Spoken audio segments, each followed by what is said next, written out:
तो आज के समय भाई इज़राइल और हमास के बीच युद्ध चल रहा है और इसकी शुरुआत हमास ने ही की थी और हमास ने 5000 रॉकेट बरसाए थे इज़राइल के ऊपर शुरुआत में और उसका जवाब इज़राइल ने लतेड़ कर दिया है हमास को। ठीक है, लेकिन ये युद्ध हुआ ही क्यों? क्यों इसे हमास ने शुरू किया? देखो, इसके पीछे कहीं न कहीं ईरान का बहुत बड़ा हाथ है और ईरान को इसकी ज़रूरत भी थी। एक कॉरिडोर है India middle east economic corridor.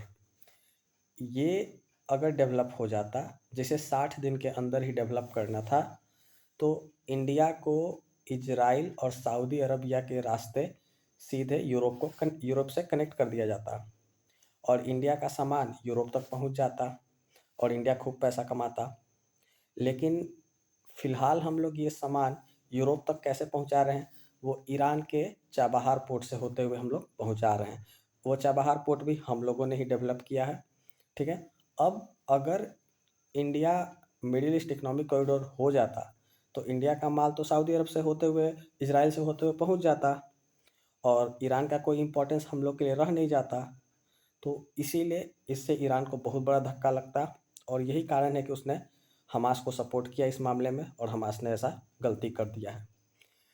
अब प्रॉब्लम एक थी इस कॉरिडोर में, वो ये थी कि सऊदी अरब इज़राइल को एक देश मानता ही नहीं। भारत भी पहले नहीं मानता था लेकिन अब मानता है। ठीक है? अब भारत इज़राइल को एक देश मानता है।